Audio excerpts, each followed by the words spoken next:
This week, the Kit Man pieces together the story of another great car. Richard finds bargains at an auction this week.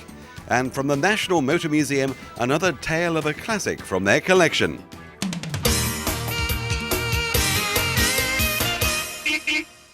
A B, an M and a W. 3 letters that together sum up the quality and performance you expect from the pride of Bavaria. But if you're a real BMW fan, there's one other letter that you hanker after. A letter that means true driving excitement.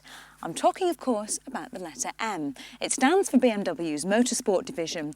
Now, this doesn't just look after BMW's racing interests at events like Le Mans. Instead, it tweaks and tunes standard BMWs, turning them into supercars and giving us the chance to experience what life on the track is really like.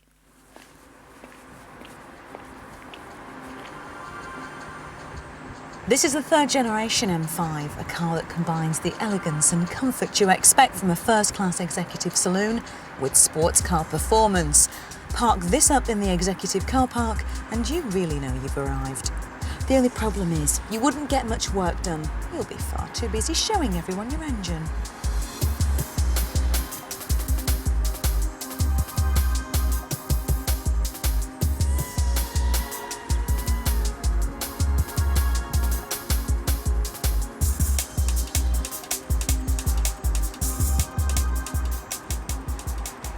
From the outside, a quick glance at those 4 stainless steel exhaust pipes sticking out of the back gives you a clue about what to expect.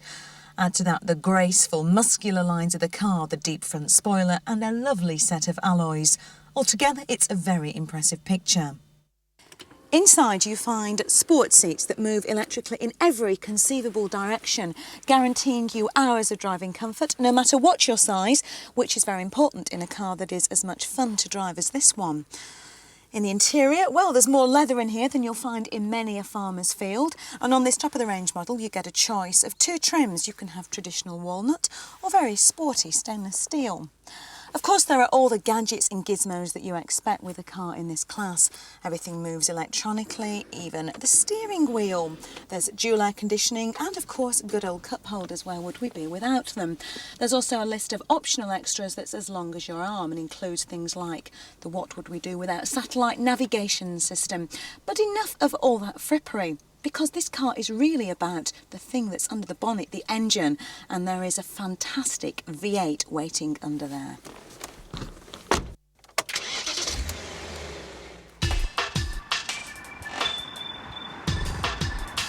This is the first M5 not to use a straight 6. Instead, there's a 5-litre V8 producing 400 brake horsepower. The top speed is limited to 155 miles per hour, and 0 to 60 takes just over 5 seconds thanks to the incredible torque that runs through the 6-speed gearbox. Being in control of this car is amazing. The power feels unbelievable, and it's incredibly constant thanks to something called the double Vanos. No, it's nothing to do with Star Wars. It's actually BMW's patented camshaft management system. And this makes sure that the torque is evenly balanced right throughout the engine's rev range. And if you feel the need for a surge of power, then there's a lovely little button that you press to give you a more rapid response and tighten up the steering. When you're cruising along in 6th gear, it strikes you just how quiet and refined the M5 really is. You get a comfortable, relaxing drive all the way. Get it out onto some open country roads and you see a very different side to its character. When you add together the stiffer suspension, the tighter steering and that massive V8, you really do get incredible levels of response and handling that are even more amazing when you remind yourself that you're actually behind the wheel of a large, executive, fat cat saloon.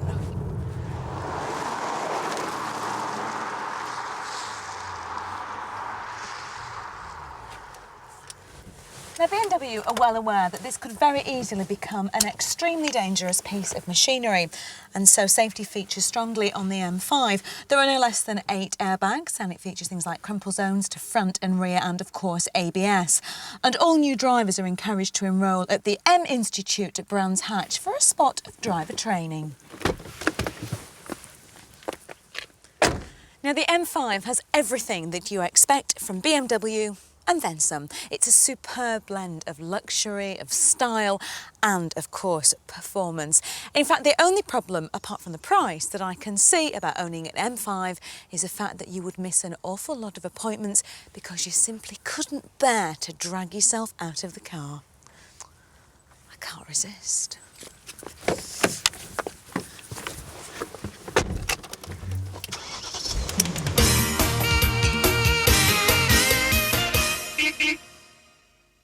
Hi, Richard Fiennes. Welcome once more to Fiennes Finds. Last week, you may remember, we looked at St Martin's model shop in the centre of London, where you could buy hand-built models for between £100 and £300. This week, we're at an auction of specialist hand-built one-off models, built for Lord Montague of Bewley. Apparently, there's not enough space. These cars are definitely for the children, but the ones that I'm looking at today are not. Oliver, hi. How did the sale go? Quite amazingly, actually. Average was about a 3 or 4 times top estimate, which was even better than we'd hoped for. So very pleased. So the cars we have in front of us on the table. Yep, we've got. What were their estimated values first, so the viewers know? Around £1,500, and we ended up with those going for £7,000 just for the 3 of them on their own. So fabulous result. Sold as one lot. Sold as one lot to a gentleman, I believe, who's taken them back to Germany.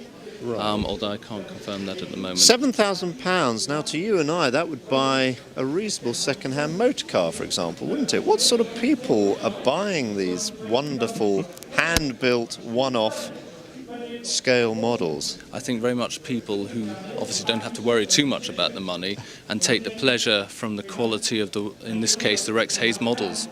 Right. And normally, what are they made of? In the case of these 3 Mercedes? In this case, they're a mixture, as you can see. They are wooden-bodied or resin-bodied with steel plating on them, chrome fittings, and obviously rubber tyres and nicely spun wheels.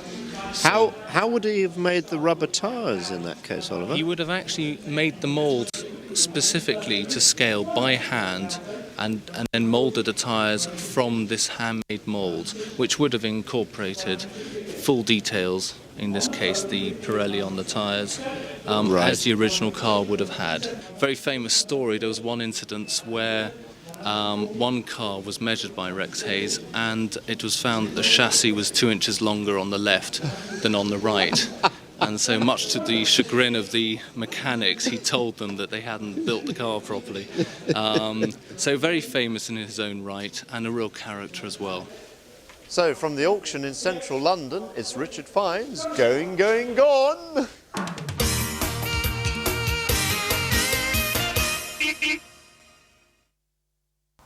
Beautiful, isn't it? Purposeful, menacing even. And the odd thing is, it all came about as a result of the Germans' love of sauerkraut and sausages in large quantities. Well, more or less. What actually happened was this. Rush were a company importing caterhams, and they discovered that in order to accommodate some of the more portly German posteriors, they'd have to widen the car.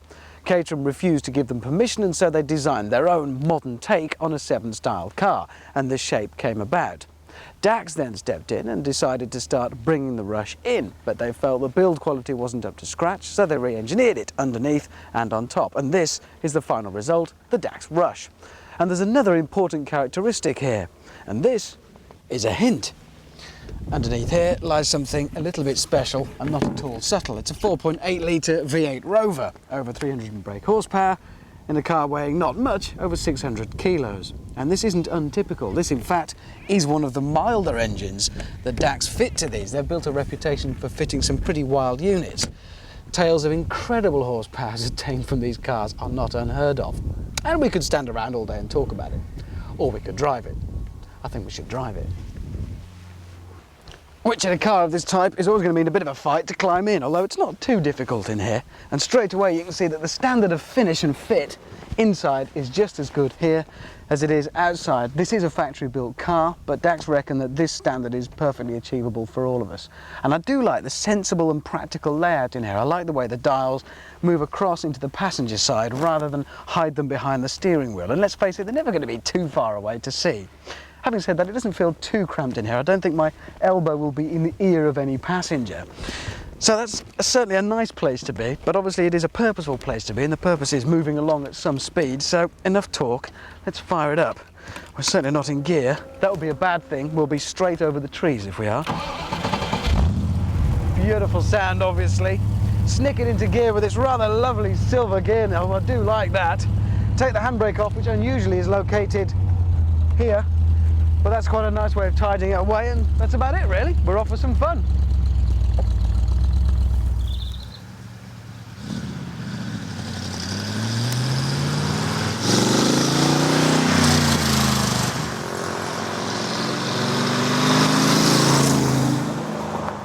There's no getting away from it. Any 7 influence in this car is so deeply buried, it's barely there.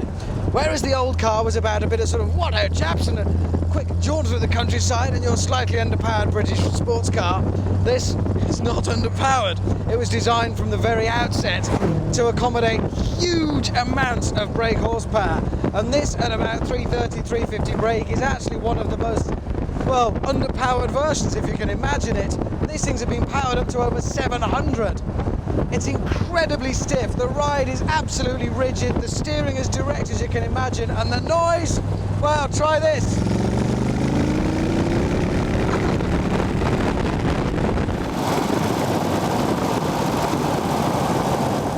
Because it's a big V8, it relies on sheer brawn rather than messing about with turbos and so.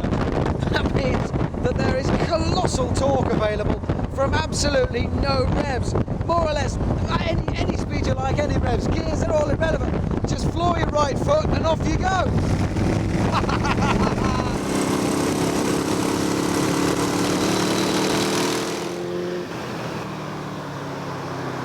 There's no doubt that all the work DAX have put into sorting the Rush has resulted in a car that is absolutely resolved and complete.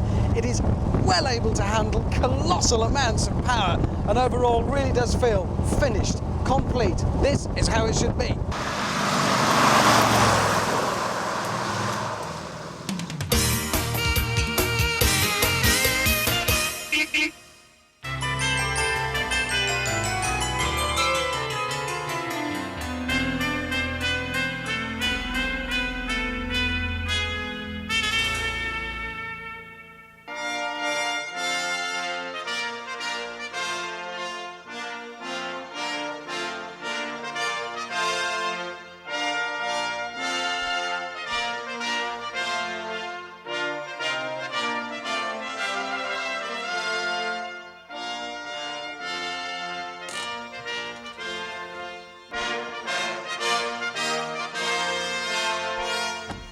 Yes, the Silver Seraph truly is an exquisite motor car, but I've wanted to drive one car more than this ever since I was that high when I first started getting driving ambitions. And that car is based at the National Motor Museum. It really is the most exquisite looking car you'll ever see. It's the 1909 Rolls Royce Silver Ghost, and here it is in all its glory.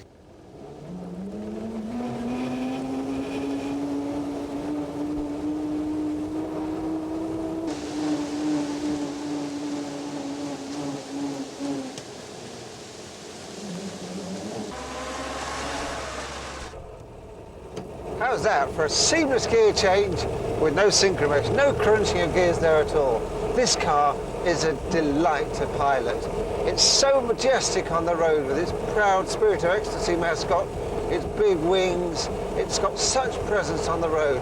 No one shows you any animosity.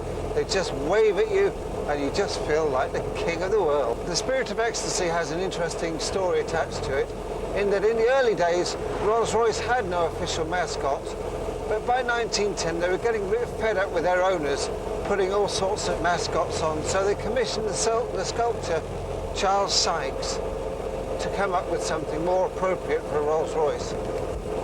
And he was a great friend of Lord Montagu's father's, so he came to him and they decided on something like the Spirit of Ecstasy, and the model that they used was Lord Montagu's father's secretary, a lady called Miss Eleanor Thornton.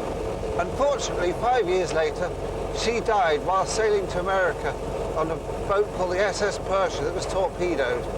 but she's forever remembered in the mascot that sits proudly on the front of every Rolls Royce.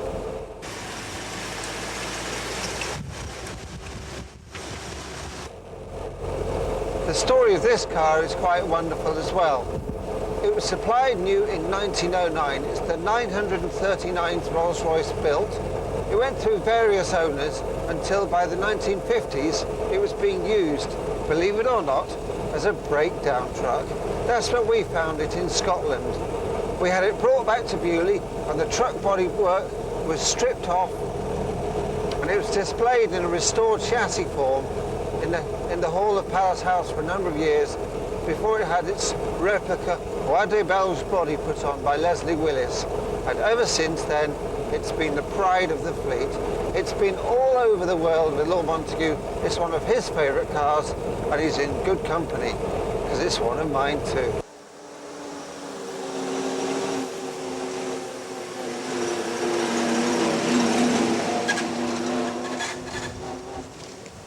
Allegedly, the reason the car was originally named the Silver Ghost was because of the quietness of its engine, seen here newly rebuilt by the workshops at Beaulieu.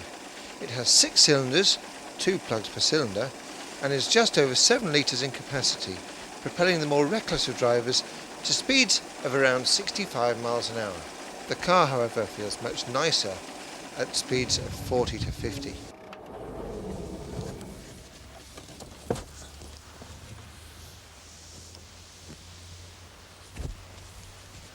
What a fabulous machine. Absolutely beautiful. It's every bit as good as I'd always dreamt it would be. So that's 1909. This is 90 years younger. Let's see what 90 years of evolution has done to the breed. Looking at this weather, I think I'm going to try somewhere else.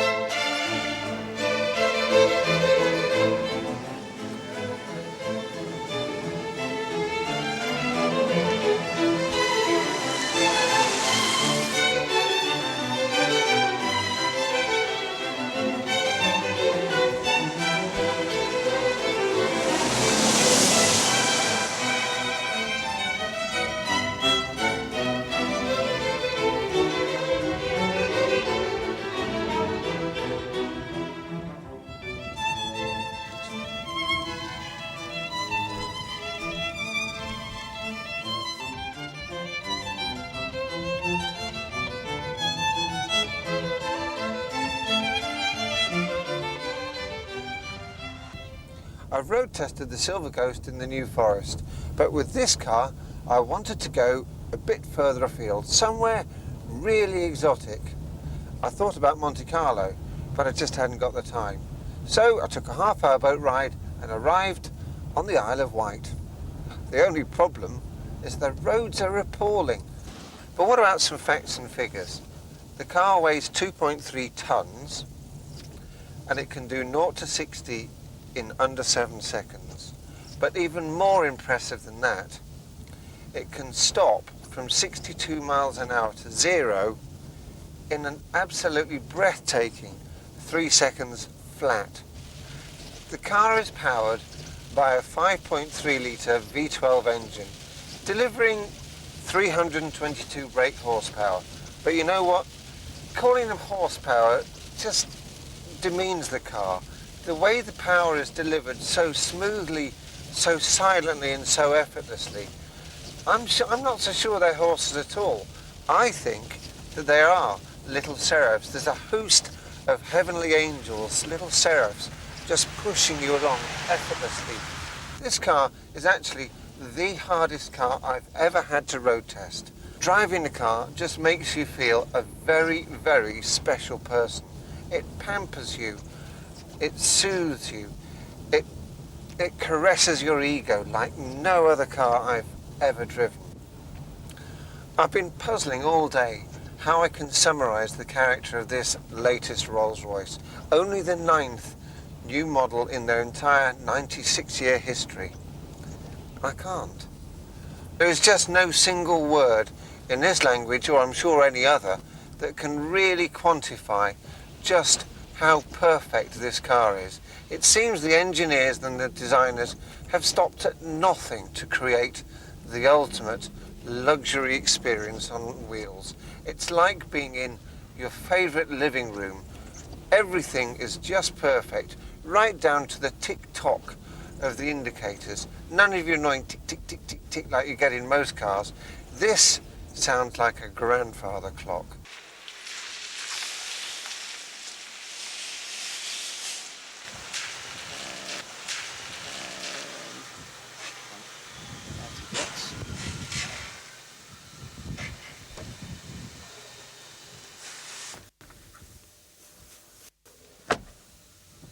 One of my favourite locations on the Isle of Wight is here, Golden Hill Fort. It's a Napoleon hill fort. And what I love so much about it is it's so imposing, just like the car. Now, I don't normally show you oily bits on cars, but this is no ordinary car, and they're no ordinary oily bits. In fact, this is no mere engine bay. It's an installation from an art gallery. It's a piece of sculpture. And look, there's the Rolls Royce Motor Cars badge. There's heritage, same as on the Silver Ghost. Of course, it's not just the engine bay that's a piece of sculpture. The whole car is richly deserving of such a title. The interior is beautifully appointed. The exterior, the lines are flowing, elegant and beautifully complemented by the chrome.